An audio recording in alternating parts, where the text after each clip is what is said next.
In the quiet village of Bramblewick, nestled in the Yorkshire countryside, I had always believed my parents, George and Margaret Whitmore, loved me as much as they did my younger brother, Oliver. I was wrong. As a child, I never noticed the subtle differences. Oliver got the newest bicycle while I inherited an old one from a cousin. At school, he wore freshly bought uniforms while mine were patched and worn. But I always thought, no, I always hoped, that love wasn't measured in gifts or money. I met Edward, the love of my life, during our final year at university in Manchester. We had dreams, he with his startup and I with my passion for art. When he proposed under the twinkling lights of the Christmas market, I said yes with tears in my eyes and hope in my heart. We agreed to save every penny for the wedding of our dreams. My parents had once promised me, back when I was 16, that they'd saved up for my future wedding. I never asked for the money then. But now, with the date set and the venue reserved in Leeds, I needed their help. One evening, I visited them, full of anticipation. "Mum, Dad," I began, nervously fiddling with my coat sleeves, "about the wedding fund you said you saved for me, is it all right if we use it now?" There was a pause. A silence so thick it crushed my hope. George cleared his throat. "About that, darling, things have changed. We had to use that money to help Oliver." My breath caught. "What do you mean?" "Your brother had a business opportunity. It was urgent. We thought it was best to invest in his future. It's all for the family, love." "But, that money was promised to me," I whispered, my voice barely audible. Margaret gave me a soft smile. "We didn't think you'd mind, sweetheart. You always manage somehow. And Edward has a job, doesn't he?" I left their house numb. I walked past the hedgerows and lamplight, cold air stinging my cheeks. I wanted to scream, cry, crumble. But I didn't. That night, as I lay next to Edward, staring at the ceiling in silence, something shifted inside me. My heart cracked, but not from sadness. From fire. If they thought I'd accept this betrayal silently, they didn't know me at all. 3 weeks passed in a haze of silence. I hadn't heard a word from Mum or Dad since that dreadful dinner. It wasn't just their betrayal that cut deep, it was the fact that they saw nothing wrong with what they'd done. That they felt entitled to take my wedding fund without a shred of guilt. Because Oliver was struggling. Because he was the one who needed it more. I spent most of those days in a daze, going through the motions at work, barely touching my lunch, and avoiding conversations that required more than a nod.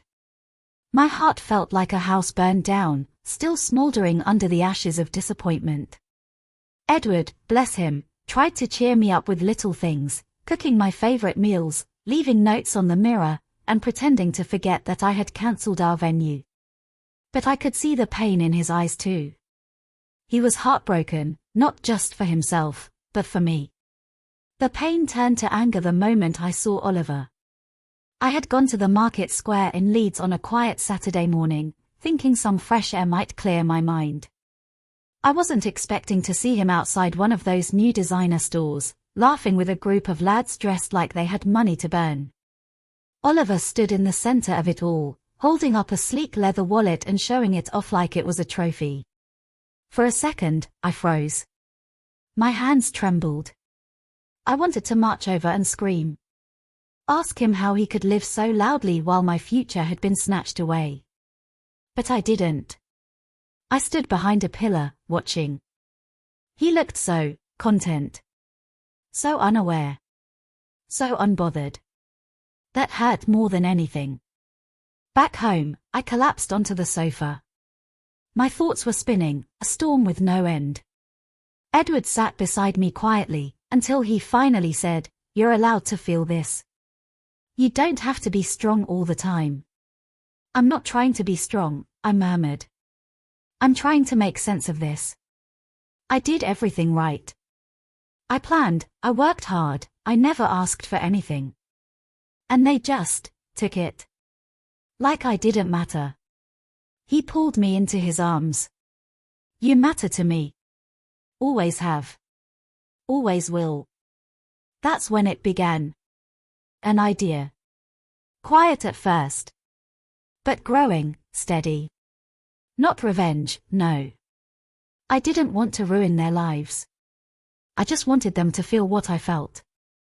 The disbelief. The humiliation. The ache of realizing you were never the priority. If they had the audacity to steal my wedding for Oliver's dream, then maybe I could create one of my own. One that would open their eyes. One that would show them exactly what it meant to be used. I opened my laptop.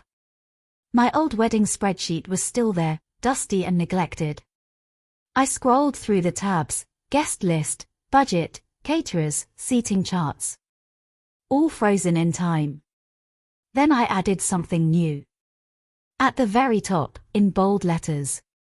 Operation Fake Wedding. I wasn't sure how yet. But I was going to do it. I was going to build a wedding so believable, so elaborate, that my parents would fall right into it. They would come, full of pride, thinking they had been forgiven. And then, I would show them what it felt like to lose everything.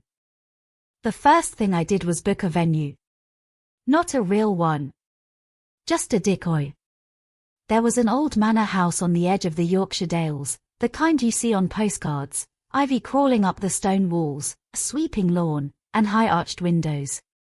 The owners used to rent it out for private events, but it had been closed to the public since the pandemic. Still, the website was active, and the photos were breathtaking. So I made a fake booking confirmation using an old email domain I'd once created for wedding vendors. Then I created a new email account under the name of a fictional wedding planner, Miss Evelyn Hart. It sounded fancy, proper, someone my mum would trust instantly.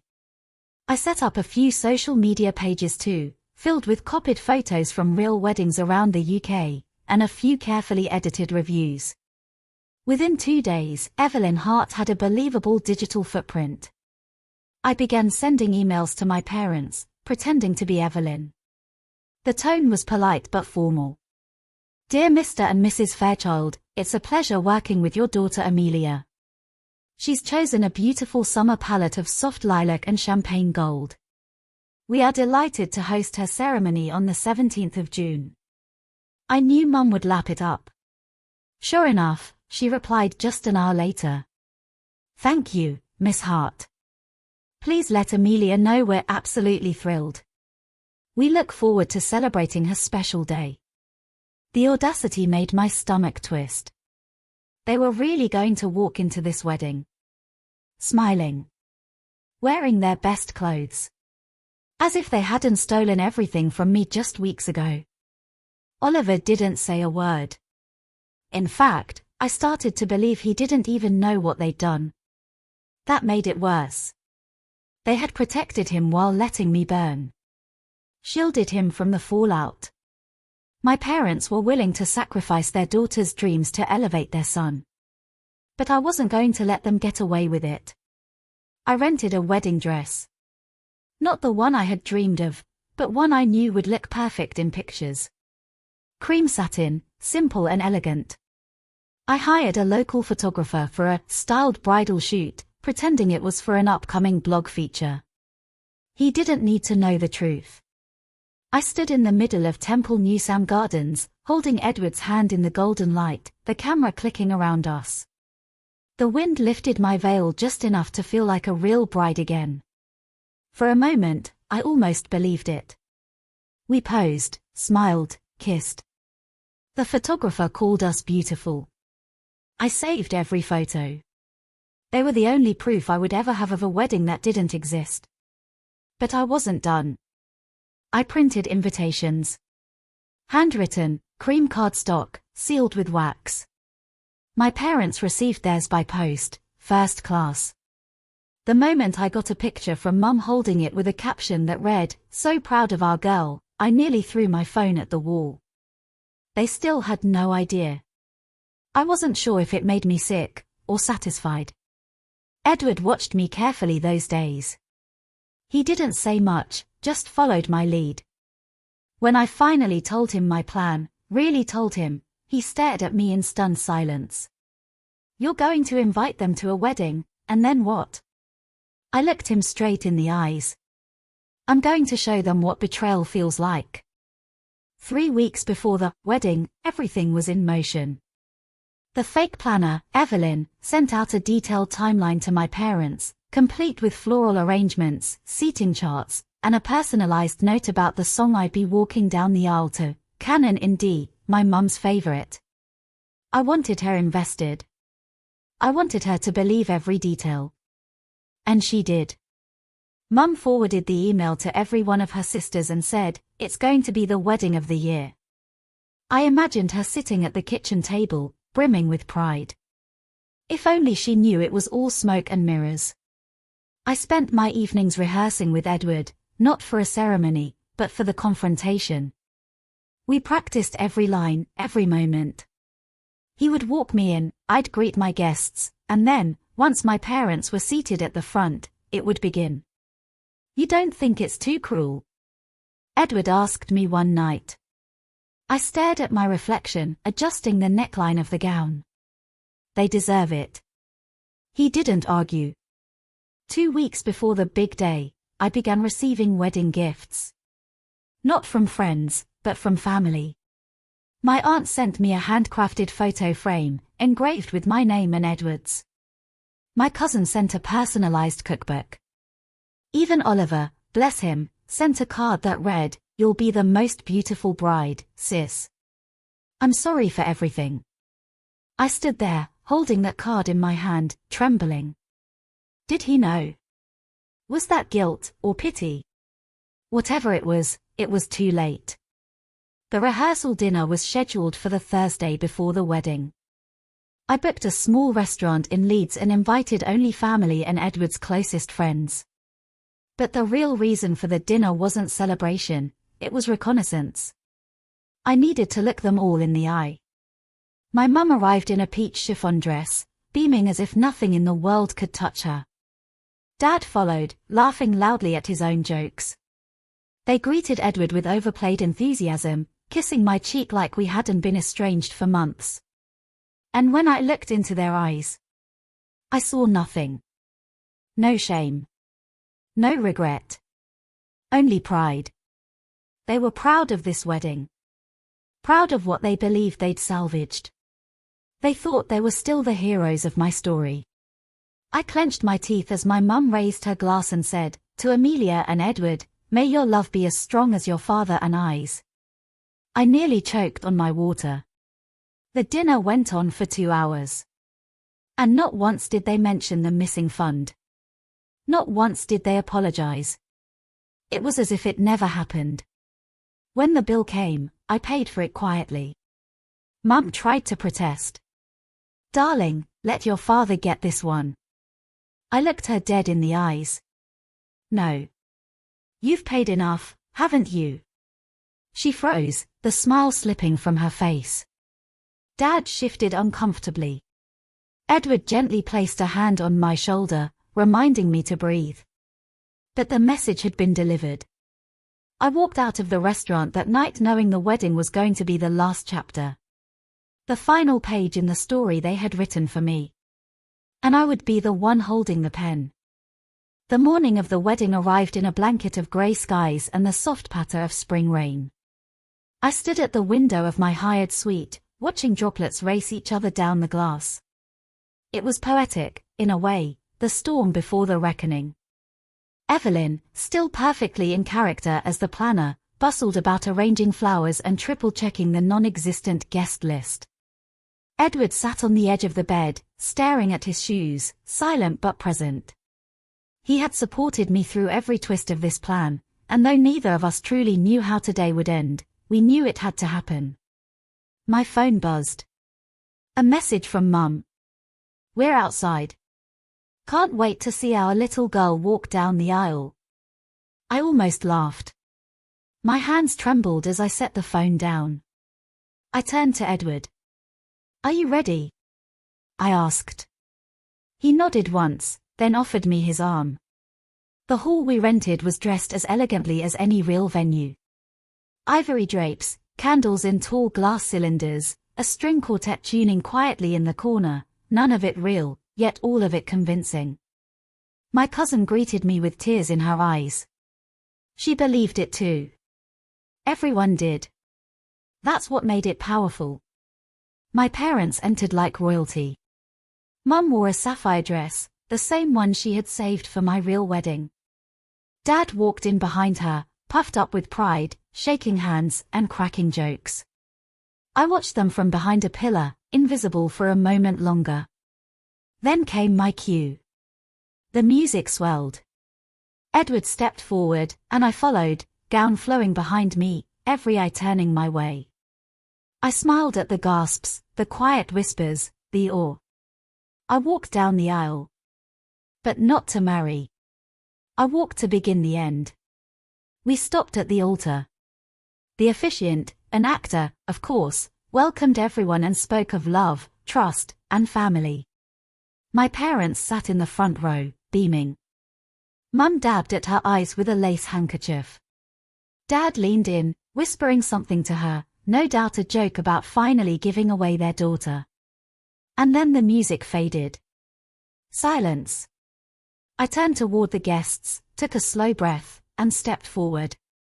Before we begin, I said, my voice echoing through the hall, there's something I need to say.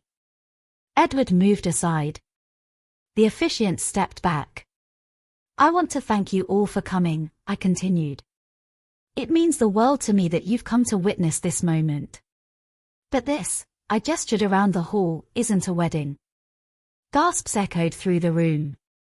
A confused murmur swept across the pews. My mum stood up, her face pale. What do you mean? She asked, voice trembling. This is the truth, I said, locking eyes with her. 3 months ago, the wedding I'd been planning was stolen from me.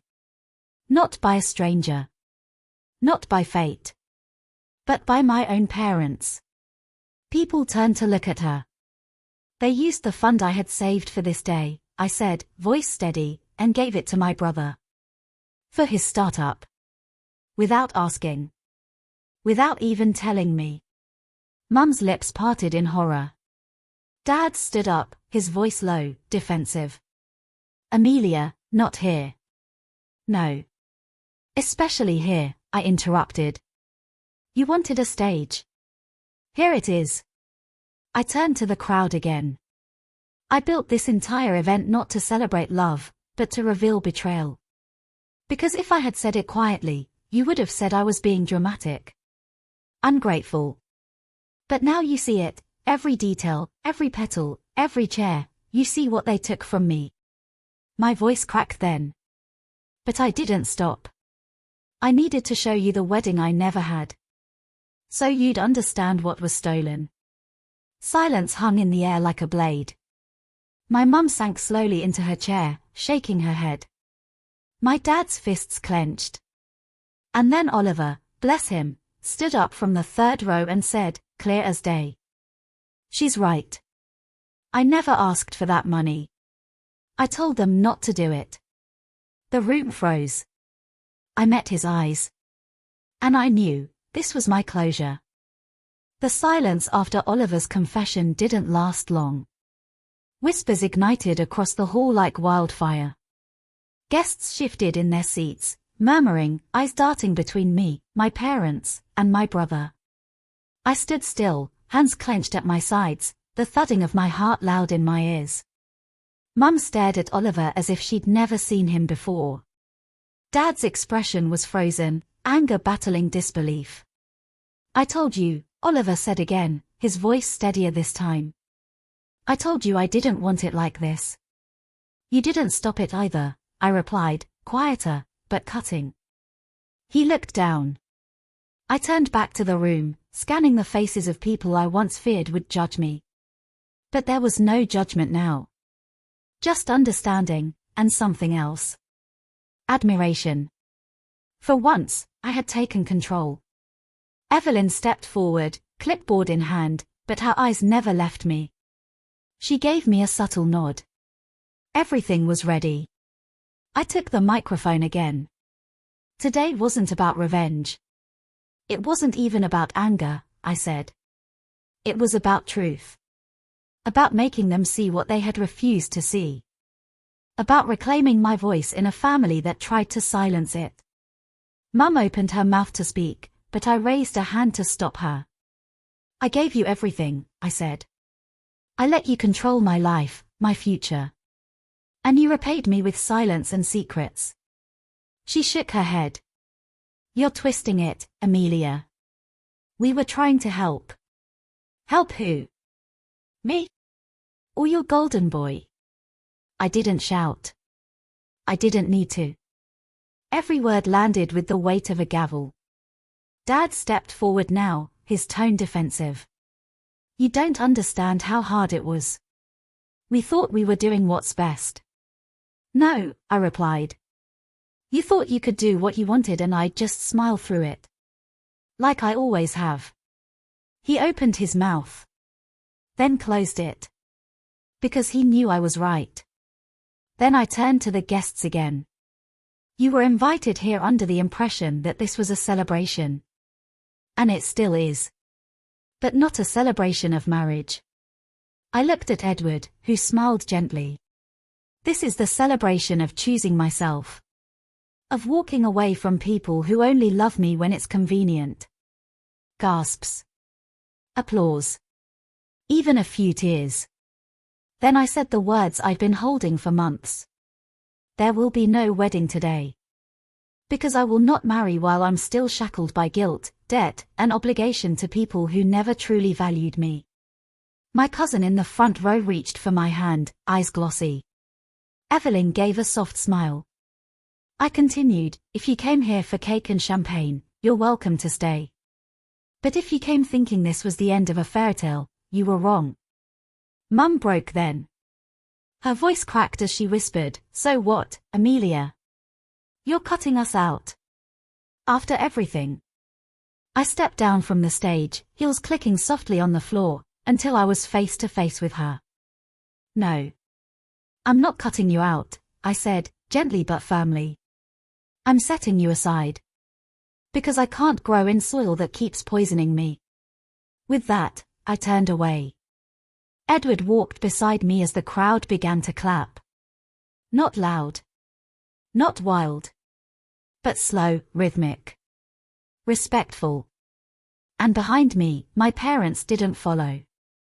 The hall had mostly emptied, laughter and champagne replacing tension and tears. I stayed behind, standing near the head table, now stripped of its faux wedding decor. Edward was beside me, silent but steady. He hadn't said much since the fallout. I didn't blame him. I turned to him. Still think I went too far? He gave a soft laugh. Honestly. I think you stopped just short of brilliant. I smiled, the tension in my shoulders finally loosening. Guests had begun taking selfies near the flower wall. Aunt Lorraine snuck an extra slice of cake into her handbag. My cousin Jasper was chatting with Evelyn, clearly smitten. It was strange, watching a party continue after the storm. But in that moment, I felt something I hadn't in years. Peace. Do you regret it? Edward asked. No, I replied. I regret waiting so long. He nodded. Good. Because I don't want to marry someone who lets herself be walked over. I looked at him, unsure if I heard that right. Sorry, what? He took my hand, his eyes sincere. I didn't plan this, Amelia. But watching you today, standing your ground, it made me realize something. He paused. I love you. And I want to marry you. Not in secret. Not in shame. But fully, publicly, when you're ready, and when it's truly your choice. Tears welled in my eyes. After everything, this wasn't about a staged wedding anymore. It was about the promise of something real. I need time, I whispered. I'll wait, he replied. Evelyn approached, clipboard tucked under her arm. I've seen hundreds of weddings, she said. But that was something else entirely. I laughed. You mean a train wreck? No, she smiled. I mean a breakthrough. We hugged, and for the first time, I felt like someone truly saw me. Not as a bride. Not as a daughter. But as Amelia. Someone with a voice. Someone who'd finally used it. I glanced once more at the empty chairs where my parents had Saturday. They hadn't said goodbye. They hadn't stayed for cake. And maybe that was for the best. Because sometimes, the people we leave behind are the ones who were never really with us to begin with. And maybe, just maybe, that was the gift. 6 months had passed since that unforgettable day at the Glass Manor. In that time, life quietly rearranged itself. I moved into a small cottage outside Bath, peaceful, a little overgrown, and completely mine. Edward visited often, bringing groceries and flowers, but never pressure. Never demands. My parents. They hadn't reached out once. But I wasn't waiting anymore. One bright Saturday morning, Evelyn showed up at my door in jeans and trainers, a bag of croissants in one hand and a stack of documents in the other. You ready to do this properly? She asked, eyes gleaming. I blinked. Do what? She smiled. Your real wedding.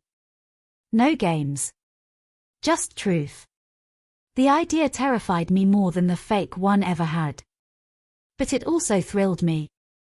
3 weeks later, under a cloudy English sky, I walked barefoot through the garden behind the cottage, a simple white dress swaying at my ankles. No band. No bridesmaids. Just Evelyn officiating, Jasper filming, and Edward waiting beneath the old oak tree. There were no chairs. No centerpieces. No dramatic confrontations. Only us. He held my hand, and I could feel the tremble in his fingers. But it wasn't fear. It was something purer. Hope. I, Edward James Whitmore, take you, Amelia Rose Everly. I smiled through my tears. No audience. No drama. Just a promise. Later, we ate cake off mismatched plates and drank tea in chipped mugs. Evelyn gave a toast that turned into a rambling story about her disastrous first marriage. Jasper cried. I laughed until I couldn't breathe. And for the first time, I wasn't pretending to be a bride. I was one. Because this time, I hadn't been given away. I had chosen. I had chosen myself.